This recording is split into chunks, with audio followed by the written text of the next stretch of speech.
Bonjour à toutes et à tous. Nous nous retrouvons donc à la Maison de la Chimie à Paris pour les 75 ans de la Mutuelle Saint-Martin.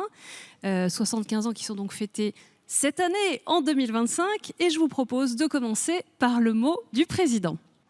Bonjour, bienvenue à cette journée de célébration des 75 ans de la Mutuelle Saint-Martin. Aujourd'hui, on est heureux de se réunir et de pouvoir mettre en valeur ce qui est notre histoire, ce qui est notre présent et ce qui est notre avenir. La Mutuelle Saint-Martin, on l'a créée il y a 75 ans pour répondre à un besoin qui était celui de l'évolution des questions de santé. Un clergé qui avait besoin de se soigner, la médecine qui arrivait, toutes les questions d'hospitalisation. Et puis, on n'avait pas de moyens communs pour pouvoir rembourser ça. On n'a pas voulu non plus rentrer dans la sécurité sociale à l'époque, parce que on pensait que les prêtres, c'était pas des salariés, et c'est vrai aussi pour les religieux et les religieuses qui nous ont rejoints au fur et à mesure.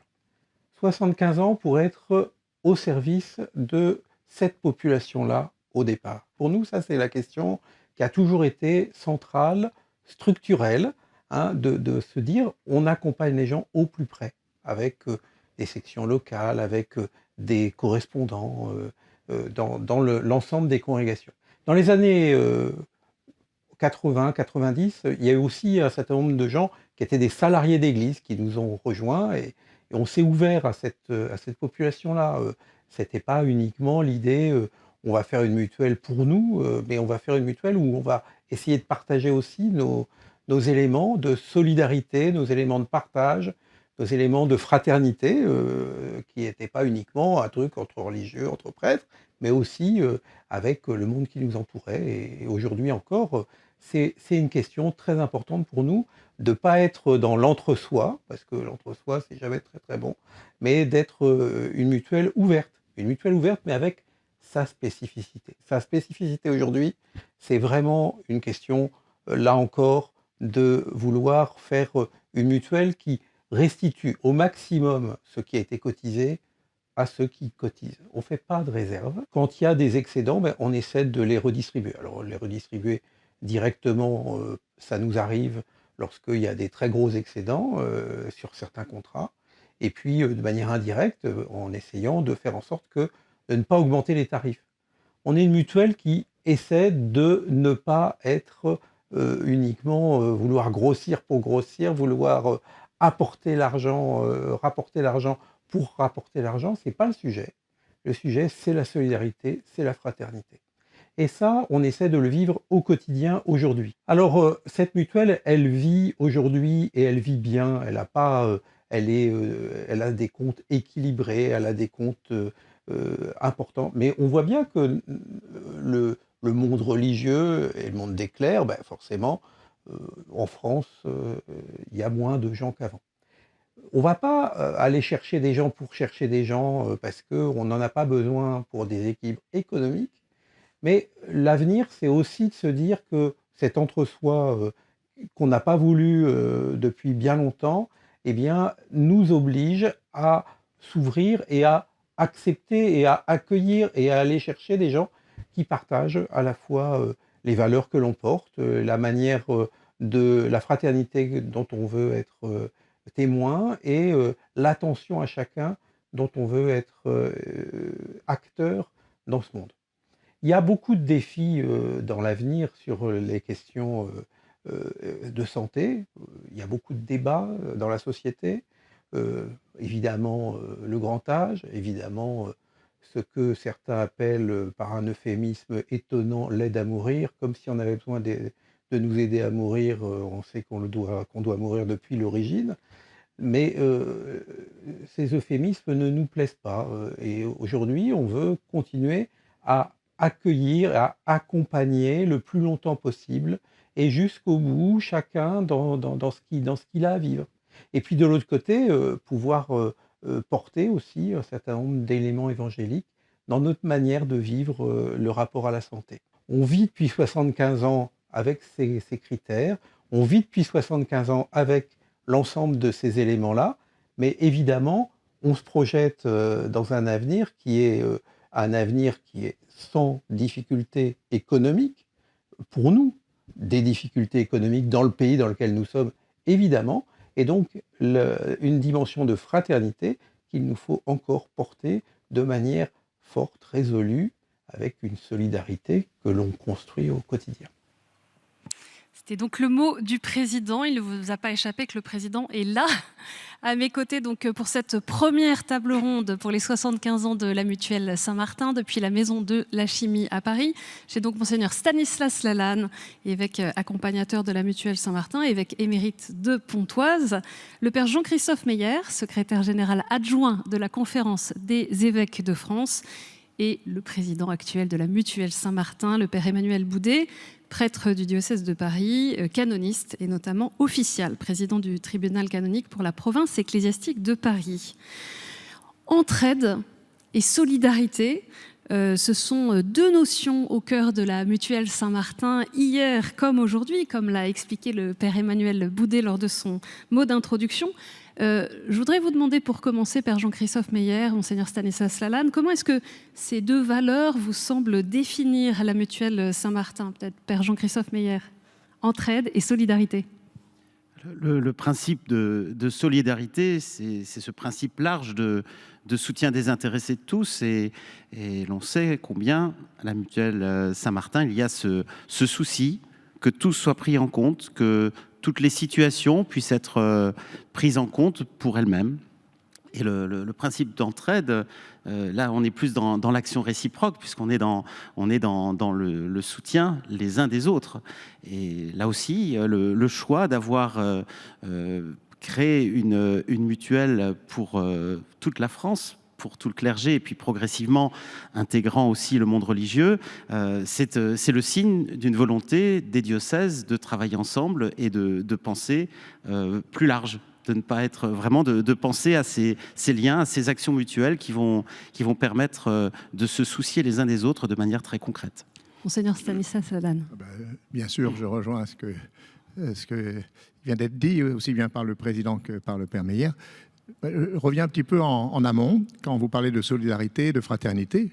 Pour moi, c'est l'ADN du chrétien. C'est d'abord ça. Après, il y a une mutuelle et d'autres instruments qui permettent de mettre en œuvre cette solidarité, cette fraternité, mais c'est l'ADN du chrétien. Moi, j'aime bien relire dans la première lettre de Saint Jean, au chapitre 3, Saint Jean, nous savons, c'est-à-dire nous croyons, que nous sommes passés de la mort à la vie, c'est-à-dire que nous sommes en communion avec Dieu, puisque nous aimons les frères. Et donc le critère premier de la relation à Dieu, c'est la relation aux frères. J'aime beaucoup un théologien suisse-allemand qui est mort il y a quelques années, qui s'appelle Urs von Balthasar, qui est un monument dans l'Église et dans la réflexion théologique, qui parlait du sacrement du frère. Et je pense que la mutuelle met en œuvre ce qu'est le sacrement du frère, c'est-à-dire en particulier le soin des plus fragiles, et qui est cette solidarité entre les prêtres, les religieux, religieuses, laïcs, salariés. Ça dit quelque chose clairement de l'Évangile. Je pense qu'il faut aller jusque-là. Après, on va déployer l'œuvre de la Mutuelle Saint-Martin depuis 75 ans. Puis elle porte un beau nom, Saint-Martin, bien sûr. Ça nous parle à tous. Mais d'abord, revenir sur ce qu'est le cœur de la foi chrétienne. On pourrait relire, puis j'ai arrêté de faire mon homélie, on pourrait relire la lettre de Saint-Jacques aussi, à la foi et les œuvres, les lettres de Paul aux Corinthiens. Si quelqu'un est dans l'épreuve, c'est tout le corps qui souffre. C'est le cœur de la vie et de la mission de la mutuelle. Père Emmanuel Boudet, j'aimerais que vous nous expliquiez comment est-ce que ces valeurs chrétiennes d'entraide et de solidarité s'incarnent dans le quotidien de la Mutuelle Saint-Martin. Moi, je vais aussi citer l'Évangile. Il faut se laver les pieds les uns aux autres. Et je ne vois pas comment on peut faire autrement qu'en essayant d'écouter ce que veut dire se mettre au service de son frère par un don réel, un don concret. Alors, la Mutuelle Saint-Martin, c'est une institution financière. Et en même temps, c'est des frères, c'est des sœurs, c'est des secrétaires de section, c'est beaucoup de gens dans nos communautés, les uns et les autres, qui se portent de manière concrète lorsqu'ils souffrent. Lorsque un membre souffre dans nos communautés, dans nos congrégations, dans nos diocèses, tout le corps souffre d'une manière ou d'une autre, et il faut qu'on arrive à se porter véritablement. le choix d'une mutuelle commune et puis aussi d'un agir commun, c'est celui de sortir de l'individualisme vers lequel on est très souvent porté, vers lequel on est tiré par plein de choses dans notre quotidien et qui nous oblige à regarder de manière différente nos liens avec les autres. Et une mutuelle, c'est choisir de regarder différemment les autres. Comment est-ce que vous pourriez nous dire que l'histoire de la Mutuelle Saint-Martin, son itinéraire, c'est peut-être d'abord un itinéraire ecclésial avant ou en même temps d'être un itinéraire de mutuelle, par les membres qui ont intégré justement au fur et à mesure des années cette mutuelle? Alors au début, on a bien sûr eu les évêques, les archevêques et cardinaux qui ont voulu répondre à une question importante, c'est est-ce que on doit ou pas avoir une caisse commune pour pouvoir se soigner. Ça, c'était l'idée. Puis les religieuses nous ont rejoints, les religieux, etc. Et puis, évidemment, au fur et à mesure, on est rentré dans ce qu'était aussi la solidarité nationale, la réflexion française, qui était, il y a des choses qui sont communes à tous les citoyens. Et à ce moment-là, on a rencontré la Mutuelle Saint-Martin a fondé, à la Mutuelle Saint-Martin ou à côté, s'est fondé une petite mutuelle pour laïcs, pour salariés d'église, pour dire les salariés d'église, eux aussi, ils ont le droit d'être soignés. Et puis on a des gens de nos familles, et puis on a des amis, puis on a des gens d'autres religions chrétiennes qui nous ont rejoints à un moment. On a même eu à un moment, je crois qu'il y en a encore quelques-uns, des moines bouddhiques, et qui ont pu nous rejoindre. Il y a eu évidemment, on n'est pas arrêté à... La solidarité, c'est pas choisir les gens avec lesquels on est solidaire. C'est que des gens veuillent vivre un itinéraire avec nous, un chemin avec nous. Donc ça s'est fait petit à petit. Monseigneur Stanislas Lalanne, vous allez pouvoir compléter ce que dit... Non pas réagir, mais peut-être continuer les propos du président. Ce que je trouve intéressant, c'est que ça touche tous les âges de la vie. On pourrait penser une mutuelle sur les questions de santé, de soins, c'est pour les vieux, comme moi, ou qui sont jeunes depuis très longtemps. Mais non. Mais je suis jeune depuis plus longtemps que d'autres. Mais en fait, ça touche toutes les classes d'âge. Je trouve important que, par exemple, des jeunes prêtres, mais aussi peut-être des religieux, soient solidaires des plus anciens et que ça soit mutualisé. Et je trouve que ça dit aussi quelque chose de l'Évangile, que cette solidarité, c'est comme dans une communauté chrétienne, et il y a des vieux, des anciens, il y en a qui sont malades, il y en a qui sont... voilà. Et ça, c'est une même communauté, le même corps du Christ. Et je trouve que l'action de la mutuelle joue dans ce sens-là, et je trouve que ça, c'est très beau.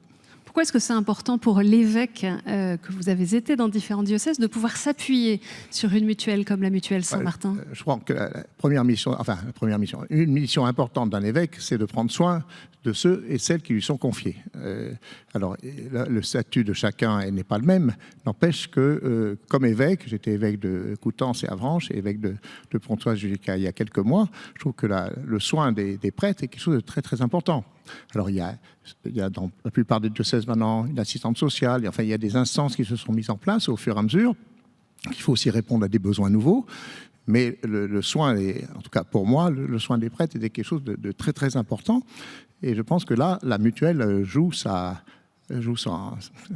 place, parce qu'en même temps, elle s'adapte aussi à des... Je crois que le Père Boudet l'a dit, les besoins ne sont peut-être pas les mêmes aujourd'hui qu'hier. Je pense qu'il y a plus de clercs, peut-être de religieux, religieuses aussi, qui ont des burn-out ou qui ont la solitude. Je pense que le paysage change et la mutuelle est vraiment un outil important pour soutenir tous ceux et celles qui sont au service de la mission. Voilà. Je voudrais justement revenir sur ce paysage, cet état des lieux avec vous, Père Jean-Christophe Meyer. Il y a quelques années, il y a eu une première étude financée par la Fondation nationale pour le clergé et la mutuelle sur la santé des prêtres. Quel a été l'intérêt de cette première étude ? C'est une étude qui a vraiment permis de faire un état de la santé des prêtres diocésains en activité. C'était vraiment la cible. Et ce qui nous a surpris dans l'enquête, c'est que finalement, on se rendait compte qu'il y avait plutôt une bonne prévention. ce qui n'était pas forcément évident. Et je pense que les organes que l'Église s'est donnés, en particulier la mutuelle, ont permis ce genre de prévention un peu systématique qui est plutôt au-dessus de la moyenne dans la société française. Donc c'est plutôt une bonne chose. On était inquiet par rapport à certains indicateurs de santé et finalement on s'est rendu compte que les prêtres étaient plutôt dans une santé à peu près dans la moyenne nationale aussi, peut-être un peu de surpoids pondéral, mais bon, autrement on était à peu près dans la moyenne. Par contre, ce qui est apparu comme essentiel et peut-être un peu nouveau dans les préoccupations, c'est la question de la santé psychologique, avec une situation de burn-out de certains prêtres élevée. Là aussi, pas dramatique par rapport à des populations similaires qui étaient un peu dans les mêmes situations. Je pense, on a parlé des médecins du Limousin qui étaient assez dispersés sur le territoire, peu nombreux, donc avec un poids plus important de responsabilité et de soucis et de travail. Mais peut-être plus des questions qu'on n'avait pas vues arriver, des questions de reconnaissance, des questions de sens de leur mission qui prenaient de l'importance. Et on se dit que là, il y a vraiment un travail de fond à faire, d'accompagnement des prêtres. La santé, ce n'est pas simplement la santé physique, mais il y a aussi toutes les autres dimensions. Et on voit bien que la manière dont on prend soin les uns des autres dans l'Église, de ceux qui peuvent parfois être dans des situations lourdes, dans des missions qui peuvent être difficiles, eh bien c'est important. Et je crois que c'est vraiment, ça a permis au diocèse d'en prendre conscience et d'essayer tout doucement de faire des propositions dans ce sens. C'est une étude que vous avez suivie de près. C'est la Fondation nationale pour le clergé que je préside et puis la mutuelle qui ont permis cette enquête pour les prêtres en activité. Je note deux choses. La première, c'est que le taux de réponse a été très très important. J'ai plus les chiffres, mais ils sont très très importants. Et deuxièmement, enfin, dans un diocèse comme le mien, ça a été l'occasion de parler avec le conseil presbytéral, dans les différentes instances, les paroisses, de parler des questions de santé. Parce que souvent, on n'ose pas. Voilà. Et là, ça a été un catalyseur, un déclencheur pour pouvoir parler entre nous des questions de santé telles que le père Meyer vient de le dire. Alors je pense que ça c'est très important parce que souvent on laisse ça de côté tant que ça va, hein, de pouvoir solidairement évoquer ces questions. Et je pense que là, ce travail de la mutuelle est essentiel. On a vu à travers cette étude, Père Emmanuel Boudet, que la fragilité des prêtres, des religieux, des religieuses ne concernait bien sûr pas seulement les plus âgés. Quelles sont vos préoccupations en termes de prévention, de besoins nouveaux à prendre en charge? On avait déjà depuis longtemps une proposition intéressante qui était une proposition de dire il faut que vous partiez en vacances de temps en temps. Et on avait proposé d'aider un peu à partir en vacances. C'est pas forcément très facile. D'aider, c'est sur le plan financier. D'aider sur le plan financier, puis d'identifier des lieux, parce que c'est pas forcément très facile de trouver un lieu. Parce que quand on part en vacances, on n'a pas forcément envie que ce soit un lieu de retraite. Vous voyez, c'est pas partir dans une abbaye, c'est bien pour faire une retraite, mais c'est pas forcément un lieu de vacances, surtout quand les cloches sonnent à 6h du matin. Donc, il y a forcément une réflexion sur cet élément-là et qui a été très présente. Mais ça suffit pas. Il faut aussi que on a réfléchi à plusieurs options. Alors, on a eu un parcours qui a été mis en place, qui est un parcours vitalité, qui non seulement a permis de se poser la question de son mode de vie, de son action, etc., mais des interactions aussi autour de soi. Parce que la grande question pour les prêtres, mais aussi pour les religieux et les religieuses, parce que ça a été très, très manifestement aussi repris par le monde religieux, c'est comment je peux prendre du recul par rapport à mes interactions du quotidien, par rapport à mes frères et mes sœurs. ils peuvent être âgés autour de moi, donc avec qui est-ce que je partage, avec qui est-ce que je peux aussi reprendre les choses, avec des lieux de fraternité qu'il faut mettre en place. Ça a une implication qui n'est pas uniquement une implication sur la santé, ou en tout cas pas uniquement, La santé psychique mais aussi sur la santé psychique, mais aussi sur la santé spirituelle. C'est-à-dire que, évidemment, si on ne peut plus, si on ne se sent plus bien dans sa tête et dans son corps, c'est difficile de se sentir bien encore dans ses missions ou dans le lien que l'on peut avoir avec la communauté ecclésiale, quelle que soit la communauté dans laquelle on vit. Et je pense qu'il y a une nécessité pour l'ensemble des clercs religieux et religieuses d'avoir une réflexion qui est liée au monde moderne. Alors peut-être que le monde monastique, lui, se sent peut-être plus en recul, en retrait, parce que justement, il y a la règle, il y a le mode de vie, etc. Mais là aussi, on voit bien que les populations ont changé, on n'est plus exactement pareil et préparé de la même manière qu'il y a 70 ans. Dans toutes nos populations, et surtout là où il y a quelques jeunes, les jeunes, c'est des jeunes d'aujourd'hui qui ont des préoccupations quand ils rentrent dans les institutions d'aujourd'hui et puis qui ont aussi des modes de vie d'aujourd'hui. Il faut se poser la question de comment on les accompagne et comment on leur permet d'avoir un équilibre. Ces valeurs de solidarité et d'entraide, elles se manifestent aussi sur le plan financier, bien sûr. Quelles sont les particularités des services offerts par cette mutuelle? Comment s'incarne cette approche qui n'est pas seulement mue justement par un objectif de rentabilité? J'aimerais vous entendre chacun avec vos missions, vos regards respectifs. Alors, moi, comme... Retour au président. Retour au président. Non. Le président... la grande question qui nous est posée, c'est celle que j'expliquais au début. C'est bien évidemment, nous ne voulons pas faire de bénéfices. C'est ça qui est important. Nous voulons distribuer au maximum tout ce qui nous est donné, confié. Nous voulons aussi, dans une certaine mesure, qu'il n'y ait pas de gens qui restent sur le bord de la route. Alors, c'est pas si facile que ça, parce qu'il faut avoir des relais.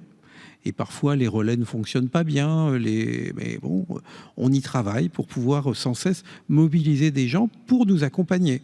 Et en particulier, mobiliser des forces localement. Alors, c'est très bien quand, par exemple, on trouve des bénévoles pour nous aider justement à identifier les besoins de certains prêtres, de certaines religieuses, de certains religieux, parce que soit liés au vieillissement, soit au contraire liés à la solitude, soit liés aussi aux différences culturelles. On a quand même beaucoup de prêtres qui ne sont pas nés en France et qui servent en France et pour lesquels la compréhension de nos systèmes de santé, de solidarité leur oblige à faire véritablement un parcours personnel et qu'il faut accompagner.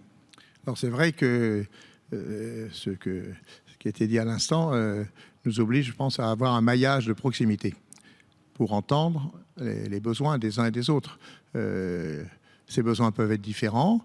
Il y a quelquefois des dépenses qui sont très chères, je pense, du côté des yeux, des dents, des oreilles. Et je crois que c'est important que des prêtres, religieux et religieuses, puissent être aidés cas par cas, être soutenus. Et ça, je pense que la mutuelle doit y veiller, mais les pasteurs ont aussi à y veiller. Enfin, les curés de paroisse, les membres de la curie diocésaine, enfin de la conseil épiscopal, l'évêque.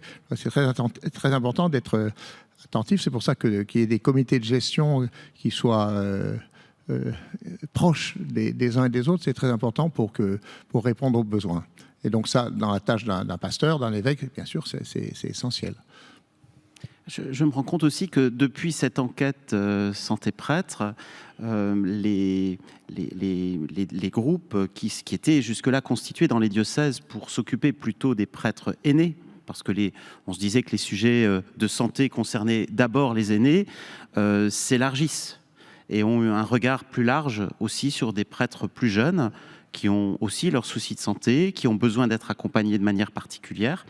Donc je vois des évolutions dans ces équipes locales. Et après, je me dis que il est important qu'on arrive à sortir simplement du monde des prêtres pour parler aux prêtres de ces sujets. Ce ne sont pas toujours les prêtres qui sont les plus à l'aise pour parler à leurs confrères de questions de santé. L'exemple de Chemin d'Humanité qui découvre dans les sessions habituelles qui étaient proposées pour des prêtres qu'il y a quand même un souci de santé de certains prêtres, ce sont des laïcs qui s'en rendent compte et qui se disent on ne peut pas laisser la situation comme ça, il faut qu'on propose quelque chose. Et donc il y a eu la proposition du parcours vitalité et donc avec Chemin d'Humanité, on est en lien sur ces sujets. Donc je crois qu'il y a vraiment aussi besoin d'ouvrir à plus large. Tous, on a besoin d'être soucieux de tous. Et c'est peut-être les relations de communion, c'est pas juste des mots, ça se joue dans le concret des relations. On voit que dans la plupart des diocèses, enfin, grand nombre de diocèses, il y a maintenant des assistantes sociales. Et quand on a embauché des assistantes sociales à mi-temps ou à plein temps, suivant la taille du diocèse et les capacités du diocèse, c'était de fait pour les prêtres aînés. Et je vois bien qu'aujourd'hui, ce n'est pas seulement les prêtres aînés. Donc cette charge, elle est pour l'ensemble des prêtres. Et en même temps, on a, je crois, une sensibilisation à faire, peut-être pas suffisante encore aujourd'hui. Le fait que je sois proche de la mutuelle Saint-Martin, je me dis que peut-être qu'il faut aussi évoquer ça avec mes frères évêques. C'est que c'est important de redire l'importance de la mutuelle Saint-Martin et de la sensibilisation. Ce n'est pas seulement une organisation administrative. Vous évoquez la prévention, l'accompagnement, le prendre soin. Ce n'est pas simplement quelque chose d'administratif. Et donc, je pense que là, on a encore sous le pied pour sensibiliser les uns les autres et les communautés chrétiennes pour qu'elles prennent aussi, qu'elles portent aussi le soin de ceux qui les soutiennent dans leur charge pastorale. On sait que les congrégations religieuses sont nombreuses, diverses et dans des situations économiques très inégales. On sait aussi que les situations financières des prêtres sont très variées. Père Emmanuel Boudet, pourquoi est-ce que la démarche mutualiste et cette notion de péréquation est essentielle dans le monde religieux ? Eh bien, moi, je pense que ce qui est essentiel dans la mutuelle Saint-Martin, c'est que c'est une mutuelle, une vraie mutuelle, c'est-à-dire où on met vraiment les choses en commun. Et puis sans doute une mutuelle un peu différente des autres quand même, c'est-à-dire que nous ne cherchons pas l'intérêt économique de notre groupe en premier, on cherche un partage ensemble. Et je trouve, aujourd'hui on était en assemblée générale, on a eu un débat sur certains sujets, aussi sur l'action sociale et sur les dépenses d'action sociale qu'on pourrait faire. Eh bien, je trouve que ce qui est important, c'est que dans ce débat, il n'y avait pas « j'en veux pour moi et j'en veux pas pour les autres », mais le souci que nous avons eu, et je remercie celles qui ont porté le sujet au centre, des groupes qui vieillissent et qui ne peuvent plus se porter, des groupes qui ne savent plus véritablement avancer parce que ils n'ont plus les forces ou ils n'ont pas les forces en interne. Et notre sens d'église, c'est de dire qu'on va abandonner personne. Voilà, on va accompagner les gens jusqu'au bout. Et d'ailleurs, de ce côté-là, je salue l'initiative qui est portée par la COREF, la Conférence des religieux et des religieuses de France, qui s'appelle COREF et compagnie, et qui est une très belle œuvre, justement pour aider les religieux et les religieuses jusqu'au bout dans ce souci des plus petits et des plus pauvres. Il s'agit aussi d'accompagner un bien vieillir. Un bien vieillir. Il faut véritablement se dire que bien vieillir, ça commence très jeune et ça finit très vieux. Donc, faire en sorte que tout au long de la vie, il y ait cet accompagnement, cette vision de comment je fais pour trouver le bon équilibre dans ma santé, dans mes activités, et tout en ayant une vie remplie et pleine. Je connais peu de prêtres qui ne font rien, s'ils peuvent faire quelque chose, même les très âgés.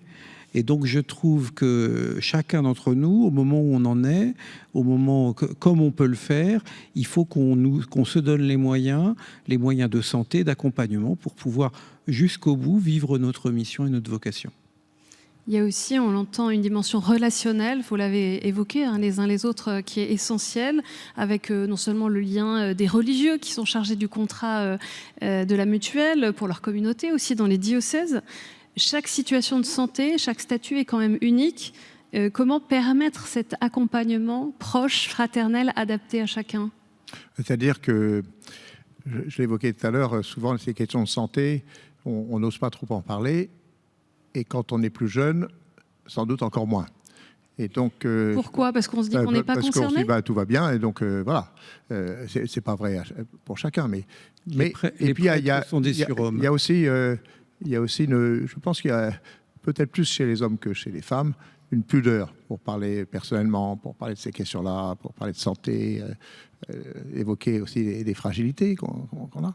Et donc de pouvoir permettre que la parole se libère sur ces questions-là, je pense que c'est très très important, parce que la sensibilisation, elle va se faire aussi les uns par les autres, et donc de pouvoir évoquer, non pas de s'étaler, mais de pouvoir évoquer ces questions, de les objectiver, et de voir aussi quels sont les moyens qu'on a pour prendre soin. Et comme le disait le Père Boudet, c'est pas à la fin de sa vie, c'est peut-être, je ne sais pas ce qui se fait dans les séminaires, je ne connais pas assez, peut-être que Père Meyer pourra me dire, mais je pense que dès la formation des futurs prêtres, dès les premières années, je pense que ça doit être une question qu'on ose évoquer, qui n'est pas tabou. Voilà. Ce sont des sujets qui commencent à apparaître au séminaire maintenant. On commence à voir apparaître des petits modules sur ces sujets, mais ça reste quand même difficile parce qu'on reste dans cette idée. Alors, tu parlais d'un surhomme, le prêtre comme un surhomme, mais c'est surtout aussi le prêtre donné.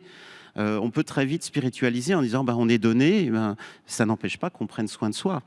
Et donc là, il y a vraiment un travail à faire. Mais ça, c'est pas encore intégré, parce qu'on l'entend depuis quelques années. Oui, mais je crois que ça reste une difficulté et il faut continuer à le travailler. Et je voudrais témoigner du fait que la Mutuelle Saint-Martin est vraiment aussi un aiguillon pour les diocèses. Régulièrement, on entend son président dans certaines instances redire combien il y a des sujets de prévention qu'il faut prendre au sérieux. Parce que quand on regarde des chiffres, des statistiques d'une mutuelle, on voit aussi un certain nombre de lignes d'action possibles. Et il faut effectivement que ces sujets reviennent à la charge, même si parfois on ne les prend pas très au sérieux au premier coup. Comment est-ce que cet accompagnement personnel adapté à chacun essaye de se mettre et d'être mis en œuvre par la mutuelle ? Alors, je crois que la mutuelle, elle est plutôt celle qui va aider à rendre ça possible à travers ses réunions, ses formations, ses accompagnements, son financement. Mais on ne va pas se substituer aux différentes institutions de l'Église et on ne va pas devenir l'institution de référence absolue sur le sujet. D'abord parce qu'il y a une caisse des cultes de sécurité sociale, d'abord parce qu'il y a des organismes de la conférence des évêques, la COREF, les diocèses, les communautés religieuses, les congrégations.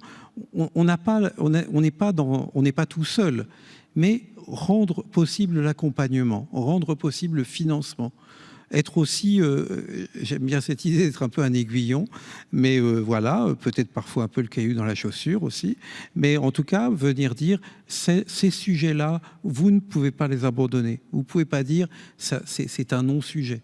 Je dirais même au contraire, c'est un véritable sujet important, essentiel. On l'a abordé au début de cette table ronde. Je voudrais terminer avec cette notion, puisque cette mutuelle chrétienne a aussi, au fil des 75 ans de son existence, suivi aussi comme un itinéraire spirituel, en étant à l'écoute du monde, en étant à l'écoute de l'autre. Qu'est-ce que ça veut dire d'être une mutuelle qui en même temps demeure comme ça dans cette écoute des appels de l'esprit ? Quand on dit mutuelle, ça veut dire qu'on s'entraide les uns les autres. Et il n'y en a pas qui sont plus riches ou plus pauvres. On s'entretient, on s'entraide. Et ça, il y a quelque chose là de fondamental. J'évoquais tout à l'heure l'ADN du chrétien, c'est la charité et le souci des des plus fragiles et des plus pauvres. C'est dans tout l'évangile, on entend ça. Et je pense que cette solidarité, cette fraternité doit prendre aussi des aspects nouveaux, parce qu'il y a des questions nouvelles, il y a des problèmes nouveaux. Et donc, je trouve que la mutuelle, telle que je la connais, sait s'adapter à des situations nouvelles. Et là, 75 ans, je vois sur les écrans, 75 ans, on a des challenges pour les 25 prochaines années, là, qui ne seront pas obligatoirement les questions d'il y a 25 ans ou 50 ans. On parlait de santé mentale, par exemple. C'est des questions sûrement aujourd'hui qui sont à prendre en compte fortement. Père Jean-Christophe Meyer. Les situations effectivement des prêtres, des religieux, religieuses évoluent avec le monde. Ils arrivent aussi peut-être un peu plus fragiles parce que les générations qui arrivent sont aussi plus fragiles que dans le passé. Donc il faut aussi pouvoir prendre en compte ces situations de manière nouvelle. Père Emmanuel Boudet. Eh bien, je crois que notre mutuelle est appelée à continuer sa mission et à l'approfondir. Vraiment une mission d'accompagnement au plus près, et il faut que nous continuions à véritablement considérer que l'autre est un frère, une sœur, qu'il faut aider et faire grandir et accompagner. Merci à tous les trois, Monseigneur Stanislas Lalanne, Père Jean-Christophe Meyer et Père Emmanuel Boudet, pour cette première table ronde. Et avant de passer à la seconde table ronde, je vous propose maintenant quelques interviews croisées sur l'histoire et la mission de la Mutuelle Saint-Martin par 3 témoins que vous reconnaîtrez peut-être, qui reviennent sur ces valeurs essentielles.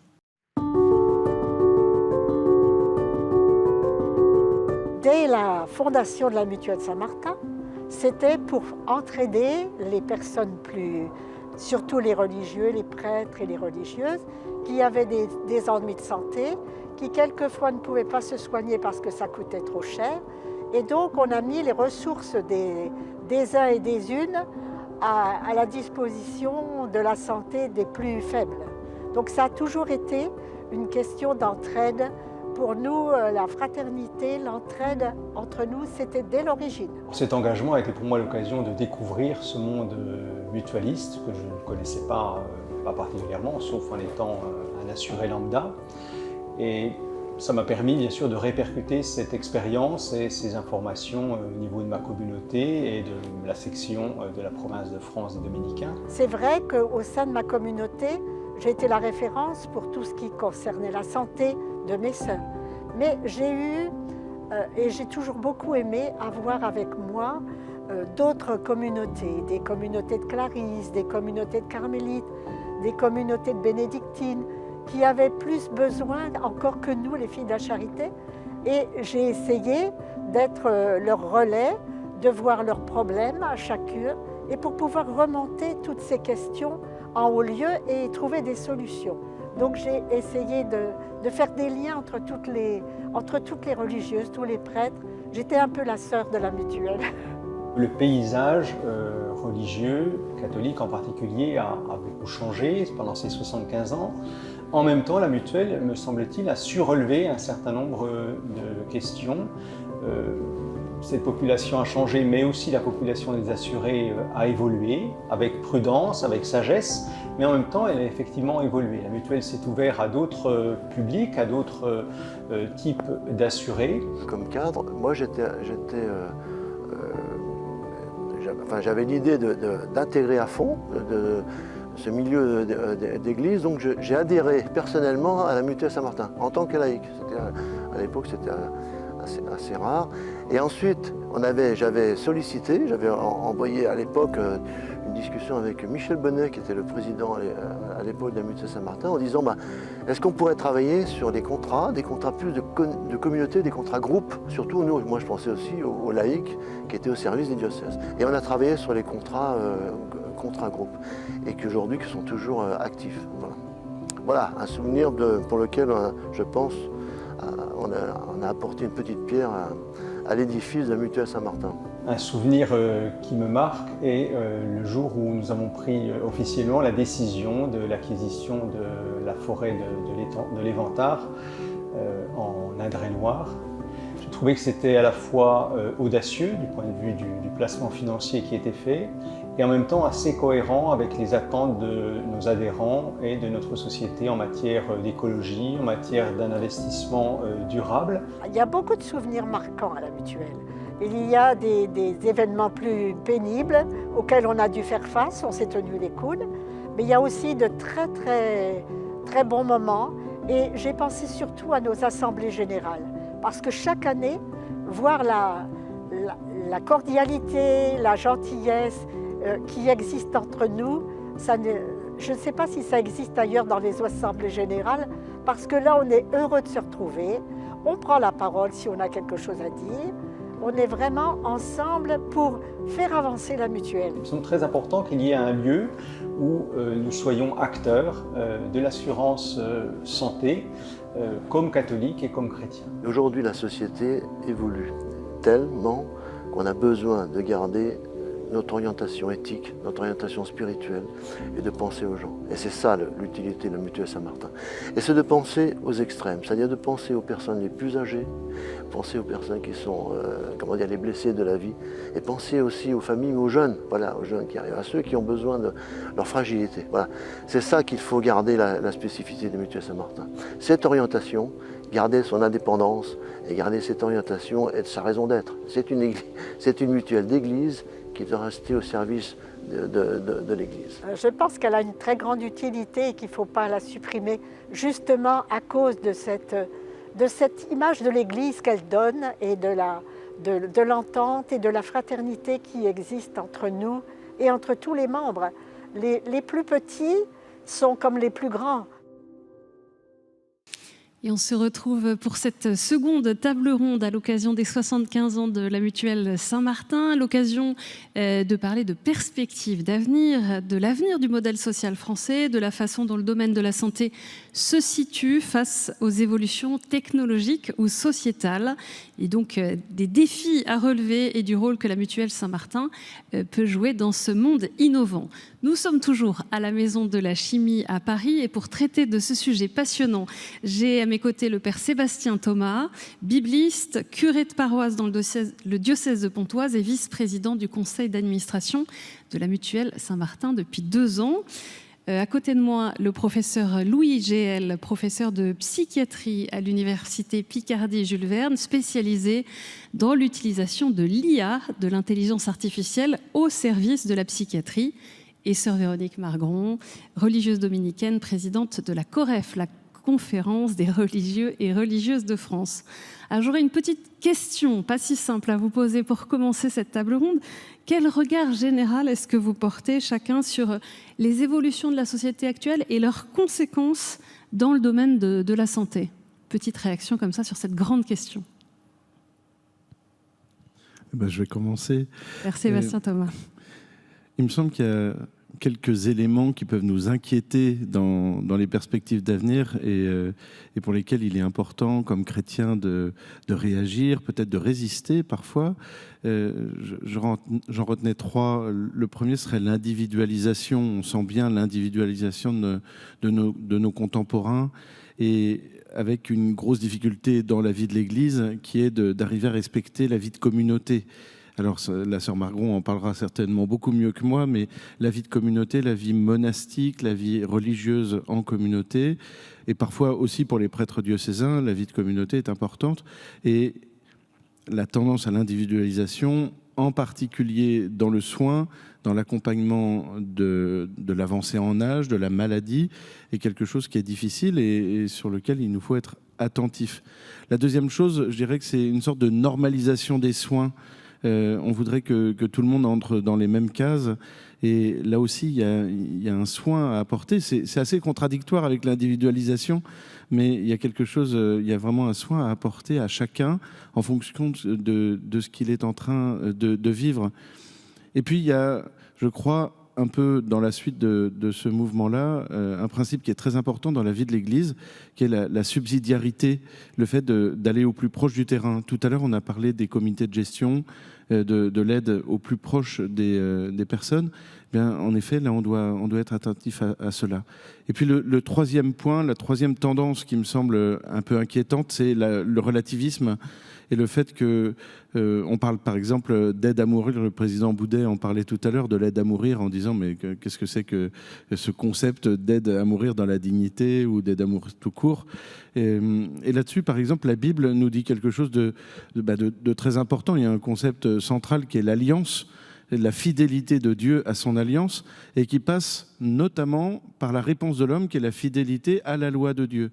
La loi de Dieu qui s'exprime par exemple dans les 10 commandements, dans le livre du Deutéronome, dans le livre de l'Exode, mais que Jésus n'est pas venu abolir, mais qu'il est venu accomplir. Et on parlait tout à l'heure de charité aussi comme ADN du chrétien. La fidélité à une loi qui est intangible et qui ne dépend pas des époques fait aussi partie de l'ADN du croyant. Véronique Margon, est-ce que ces évolutions de la société, elles ne produisent qu'inquiétude, crainte ? Non, ce serait bien injuste de dire qu'elles ne produisent qu'inquiétude. Je dirais simplement 2 choses. La première, c'est la question de la marchandisation. Et il me semble que dans des époques, et la France n'est pas forcément la plus en pointe, au mauvais sens du terme, sur cette marchandisation, grâce à la Sécu, grâce aux outils qui sont les nôtres, grâce aux mutuelles, justement. Mais il me semble que, justement, en face de cette question de la marchandisation, la mutuelle Saint-Martin a un rôle déterminant à notre niveau, à nous, pour à chaque fois resignifier, dans le réel, la solidarité. Et ça, je pense que c'est un enjeu capital, parce que sinon, nous allons vers une médecine où seuls ceux qui auront, d'une façon ou d'une autre, les moyens, y compris les moyens intellectuels, de se soigner, le pourront dans la technicité que la médecine offre aujourd'hui. Donc, je pense qu'il y a, je ne sais pas si c'est à lutter, mais en tout cas à signifier dans nos réalités de solidarité, de partage, en quelque sorte, d'hospitalité. Il me semble que la mutuelle, elle fait hospitalité à la fragilité, et que cela, c'est au cœur aussi, évidemment, de notre tradition et au cœur de la vie de chaque chrétien. Et puis, la deuxième chose, c'est qu'il me semble que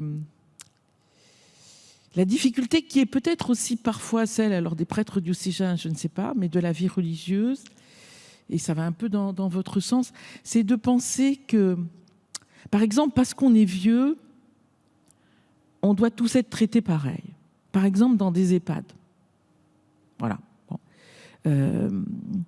Et je me rappelle très bien un ami gériatre que j'avais fait venir un jour pour parler à mes propres sœurs et qui disait, voyez, la difficulté, c'est que quand on a 20 ans, on a 20 ans de vie singulière. Quand on a 90 ans, on a 90 ans de vie singulière. Et donc, il faudrait être d'autant plus attentif à cette singularité. Et je pense que ça, c'est très fort et que ça nous interroge dans nos façons de vivre en communauté, dans nos façons de prendre soin les uns des autres, dans les lieux aussi de soins qui sont les nôtres et où nous accueillons d'autres publics, sur cette façon de singulariser, pour le coup d'individualiser au bon sens du terme, de singulariser l'approche, le soin bien sûr, mais avant tout ou en même temps le soin d'humanité. Professeur Louis Géhel, qu'est-ce que le soignant que vous êtes, quel regard est-ce que vous portez sur ces évolutions de la société par rapport au domaine de la santé ? Je pense, alors déjà, vraiment très heureux d'être là et très honoré de cette invitation de la mutuelle et vous dire à quel point moi je suis convaincu qu'on vit une période absolument exceptionnelle, marquée par une intensité des découvertes, des connaissances, que la technologie qui nous est aujourd'hui accessible donne vraiment une vision du monde qui est tout à fait différente. Mais en même temps, clairement, on a dans cette technologie des médias qui savent l'utiliser et qui savent nous déverser des avalanches d'informations et qui vont extrêmement vite pour savoir quel endroit du monde il y a eu des dégâts plus importants les uns que les autres. Mais après, c'est nous qui avons le choix d'accepter de se mettre sous l'avalanche de ces images ou pas. Et c'est notre liberté de choix qu'il faut apprendre à conserver. Et c'est une des missions essentielles, à mon avis, de l'éducation. Et en même temps, cette technologie, elle nous apprend aussi énormément d'informations sur la connaissance du corps humain et l'ensemble du corps humain.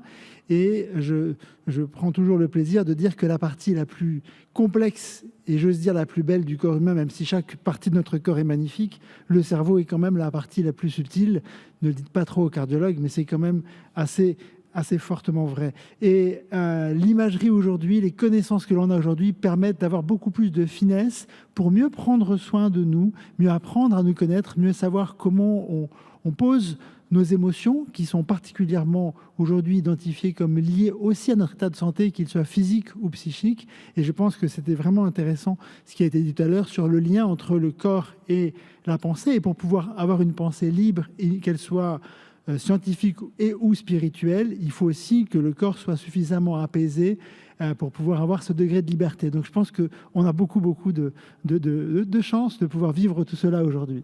On va revenir avec vous sur justement l'impact des nouvelles technologies, mais juste avant, j'aimerais vous entendre sur la façon dont vous voyez la place de l'homme dans toutes ses dimensions, comme prêtre, comme religieuse, comme médecin psychiatre, et la manière de prendre soin des personnes dans une société technologiste, centrée sur la rentabilité, sur le profit. Qu'est-ce que ça peut être le rôle de la Mutuelle Saint-Martin face à de tels défis ?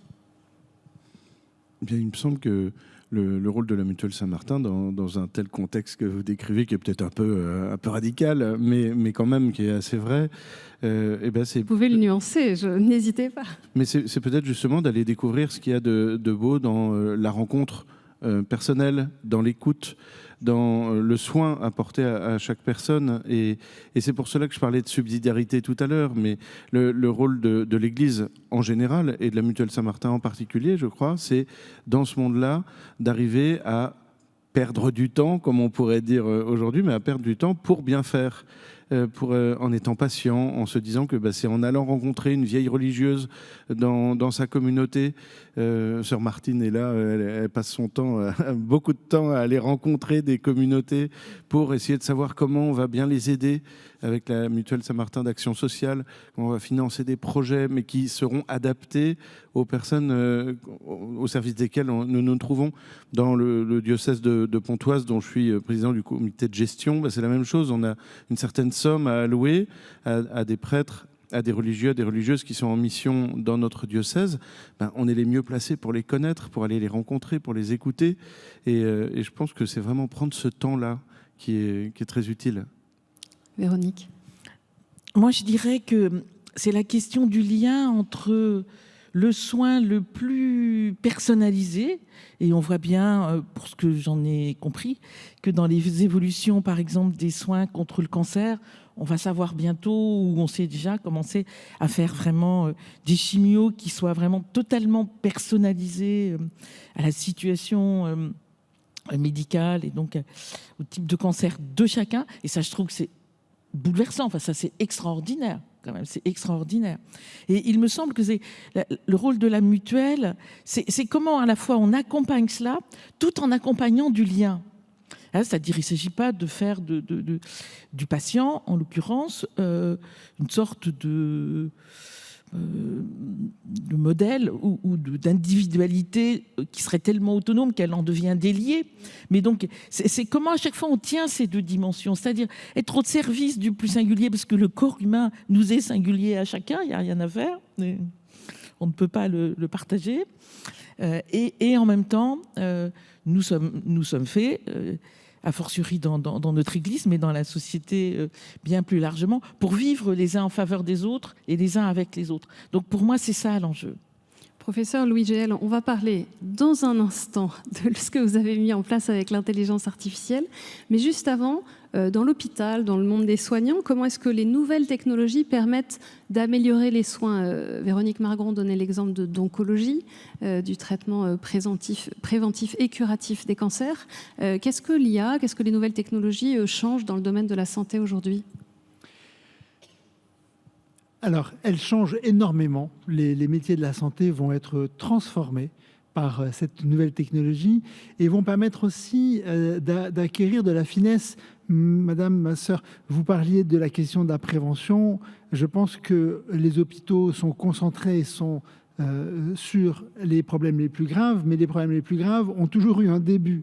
Et ce début, peut-être qu'on n'a pas su le regarder, qu'on n'a pas pris ce temps de le regarder, et qu'à mon avis, il y a vraiment une forte réflexion, et peut-être que c'est aussi ça l'esprit d'une mutuelle, c'est de pouvoir renforcer les aspects de prévention. Et l'intérêt de l'intelligence artificielle, c'est qu'elle peut rassembler des petits signaux faibles et nous dire, tiens, là, il y a des alertes qu'on n'a pas vues. Et du coup, proposer une démarche qui va être davantage personnalisée et qui peut aider un personnel avec un niveau de qualification déjà important, par exemple comme un infirmier, qui, en voyant ces différents signaux apparaître parce qu'il les a rassemblés, qui peuvent être d'ordre social, comportemental, biologique, eh bien, peuvent dire, tiens, là, il y a quelque chose qui est à faire, qui va nécessiter une investigation qui ne sera pas à cette phase-là trop intrusive. Et souvent, on n'a pas eu ce repérage-là. Alors on dit qu'on n'a pas eu le temps, peut-être pas eu la disponibilité. Et aujourd'hui, à la fois, on voit bien que les technologies sont beaucoup plus fines. Ça veut dire que les médecins ont des informations extrêmement complexes qui leur sont données et que ça va être très difficile pour eux de pouvoir les rassembler en un temps court pour pouvoir en faire une action. Et donc la machine, grâce à l'intelligence artificielle, et qu'on soit bien clair, quand on dit intelligence artificielle dans la santé, on ne parle pas de ChatGPT ou ces choses-là qui sont des accessoires extrêmement puissants, mais qui prennent leurs informations dans une immense poubelle que ce qu'est Internet, dans lequel il y a de très belles choses dans les poubelles, mais il y a aussi... une base de données non triée. Voilà, c'est plus joli comme vous le dites peut-être, mais je préfère mettre en alerte parce que sinon, on va croire qu'en allant piocher dans ChatGPT pour sa santé, on va acquérir des informations. Il faut savoir que dans une poubelle non triée, il peut y avoir des choses qui sont totalement fausses. Voilà. Et aujourd'hui, donc, quand on parle d'IA dans la santé, c'est de l'IA qui travaille sur des bases de données supervisées dans lesquelles on a trié des choses précises qu'on va mettre dedans. Et là, on va pouvoir l'utiliser comme une information de santé. Alors justement, on va prendre un exemple concret que je trouve absolument passionnant, professeur Louis Géhel. Vous avez développé le concept de biopsy, psy comme psychologique, psychiatrie, en fonction de la qualité de l'information recueillie pour une évaluation rigoureuse. Et expliquez-nous ce qui, comme psychiatre, vous a conduit à mettre en place cela et surtout en quoi ça consiste. Merci beaucoup de cette question. Depuis quelques années, on parle beaucoup des traumatismes. C'est un sujet sur lequel je suis investi depuis près de 20 ans. Et on associe souvent traumatisme, il faut en parler, et si on en parle, ça va aller mieux. Eh bien, ce n'est pas vrai. Ce n'est pas d'en parler qui va aller mieux, c'est de pouvoir faire quelque chose avec la parole qui va être dite. Voilà. Et sans plagier personne, mais au commencement était la parole ou était le verbe. Et donc, il y a ces verbes qui sont prononcés. Et ce qui est important, c'est le choix de ce recueil et qu'est-ce qu'on va en faire.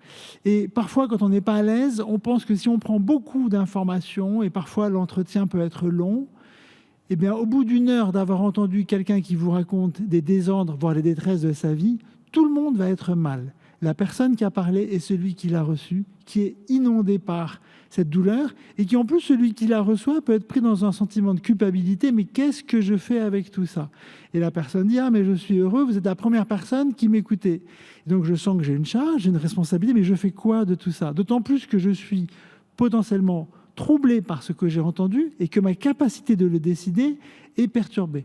Et donc on a en fait travaillé avec une équipe à la fois de linguistes et de spécialistes du traitement automatique du langage. Et on a créé un algorithme et on l'a entraîné pour apprendre sur des entretiens qui sont longs où on décrit des histoires traumatiques. Le linguiste sait structurer le langage. Il sait le structurer en disant, voilà, il y a des marqueurs sémantiques. Voilà. Et ces marqueurs sémantiques, on les a étiquetés sur des grands nombres de verbatims, des milliers d'entretiens avec un groupe d'experts. Et au bout d'un moment, on s'est rendu compte que la machine nous a dit, mais je n'ai pas besoin d'avoir 1 heure d'information sur le déroulement des horreurs que la personne a vécues. Avec seulement quelques minutes d'informations qui ont été bien recueillies, eh bien, 400 mots, ça veut dire 4-5 minutes d'entretien sur l'histoire de vie de la personne, eh bien c'est ça la biopsie que je vais aller chercher. Je vais aller recueillir des informations que la personne me confie comme importantes, et avec ça, l'outil qu'on a développé, il vient rechercher en prenant en compte, donc dans la démarche que vous évoquiez en cancérologie, mais on fait la même chose de personnalisation, je prends en compte que c'est une femme, je prends en compte que c'est une femme, qu'elle a 20 ans ou 90 ans, le langage n'est pas le même. Et le traitement ne peut pas être le même non plus. Et donc, il faut être dans cette démarche-là, alors qu'aujourd'hui, on donne le même antidépresseur à 20 ans, à 50 ans, 90 ans, et on se demande les nourrissons si ça ne pourrait pas être utile aussi, quoi. Je force un tout petit peu le trait. Ce n'est pas vrai. Aujourd'hui, on peut faire plus finement que ça. On peut intégrer ces paramètres-là, on peut intégrer des paramètres culturels aussi. Soigner la dépression sur quelqu'un qui vit à Paris, mais qui est né à Bamako, eh bien, c'est pas pareil. Parce qu'il a une histoire culturelle, il a une histoire mémoire biologique qui n'est pas la même. Et vous comprenez bien que vous trouvez que ce que je dis a peut-être de la pertinence, mais que c'est complexe d'associer tout ça. L'outil, on peut lui apprendre à faire ça. Et plus on travaille avec lui, par le principe qu'on appelle de la machine learning, ça veut dire que la machine apprend. Et elle apprend avec moi. Et donc, on a un lien qui est personnalisé. Et on a développé une méthode qu'on appelle en tandem. Ça veut dire c'est moi et une machine qui travaille toujours que avec moi.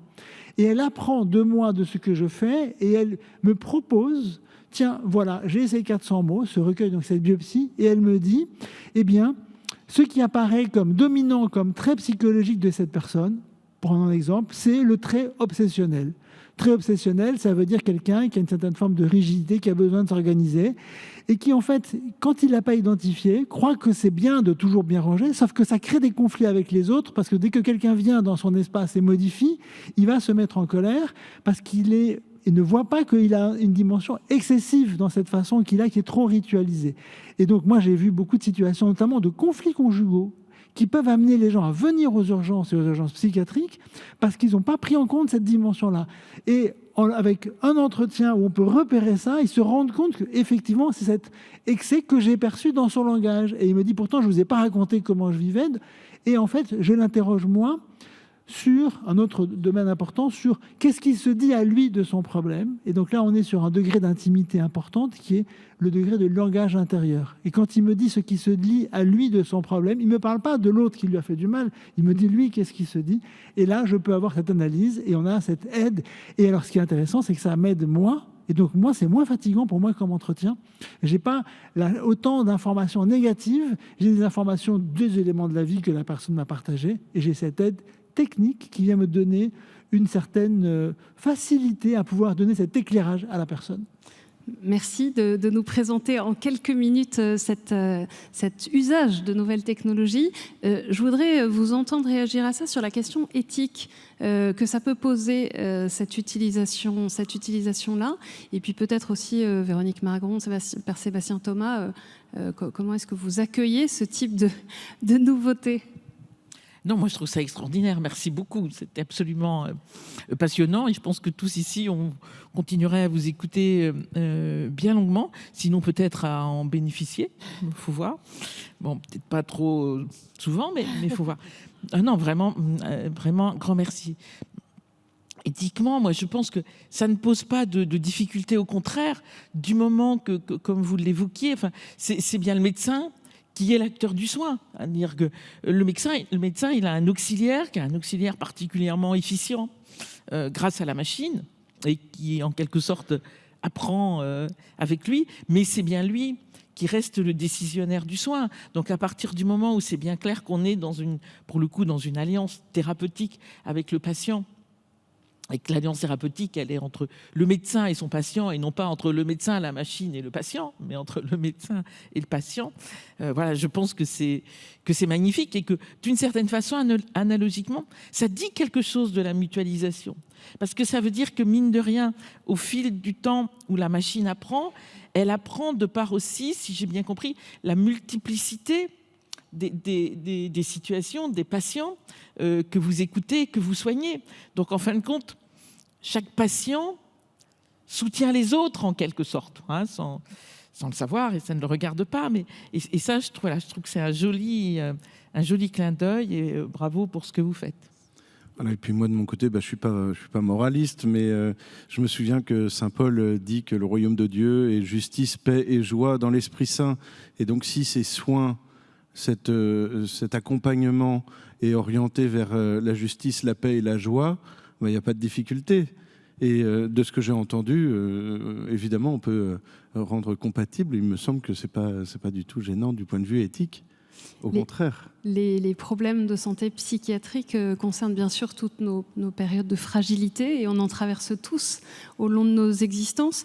Comment est-ce qu'on s'occupe de la fragilité aujourd'hui, et particulièrement de la fragilité de l'homme ?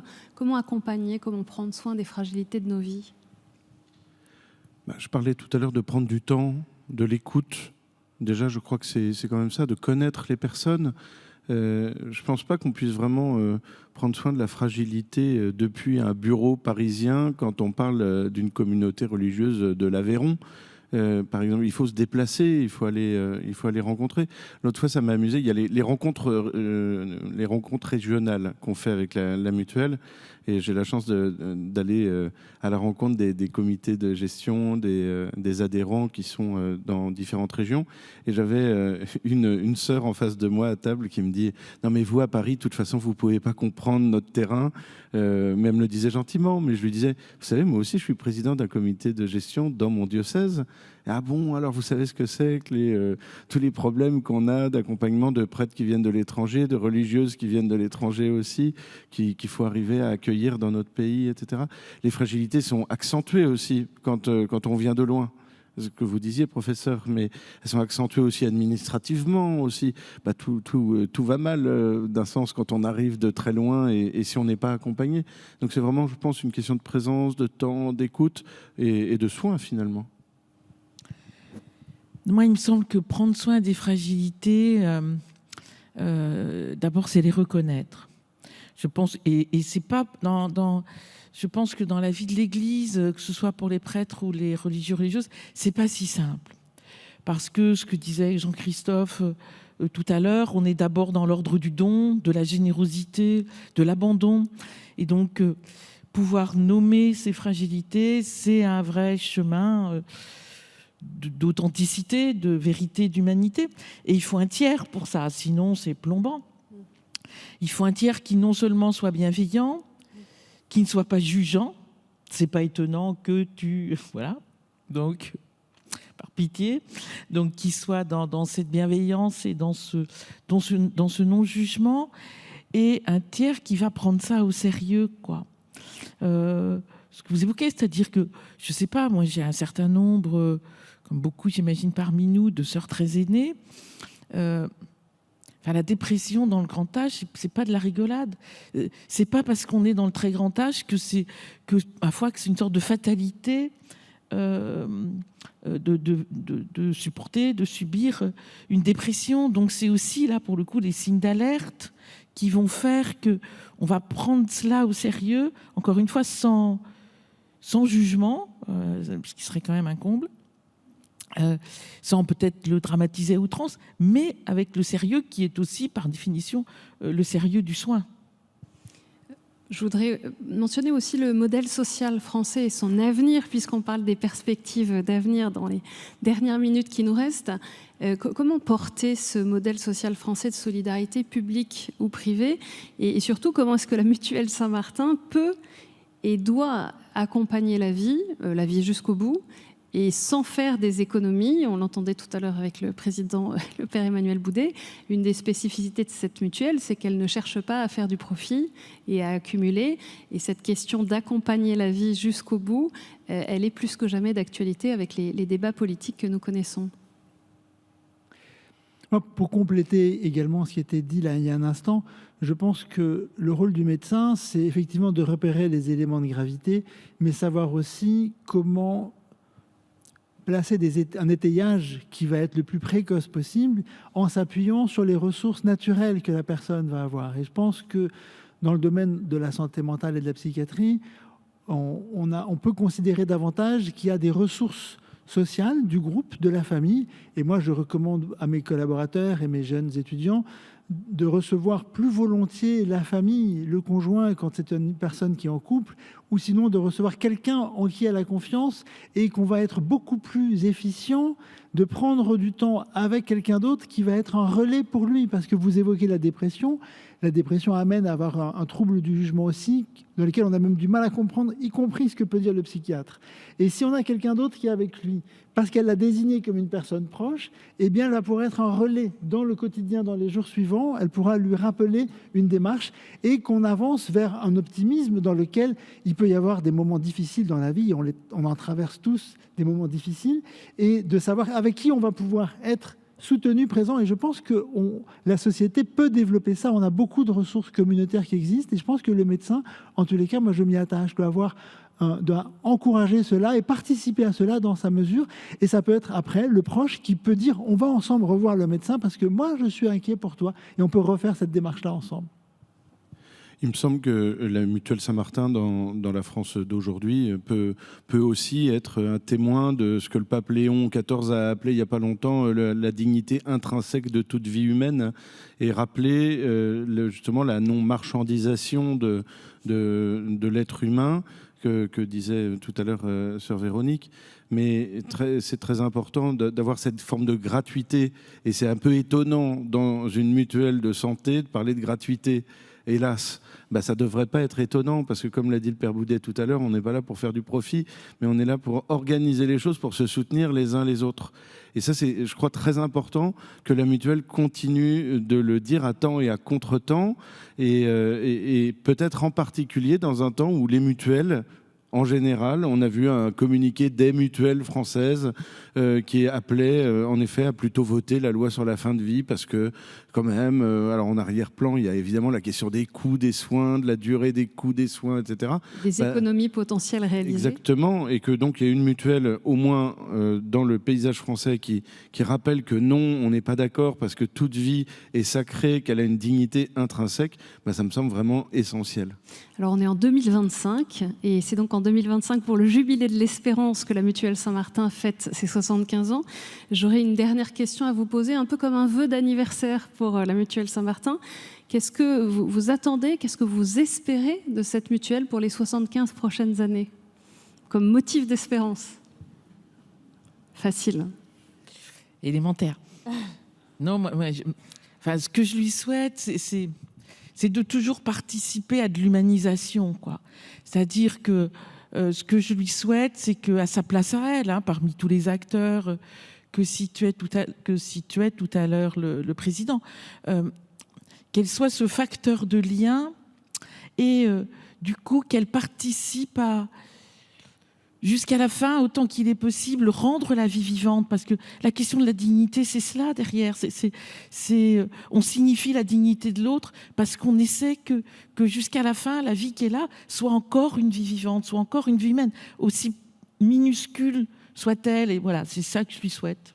Professeur Louis Geel.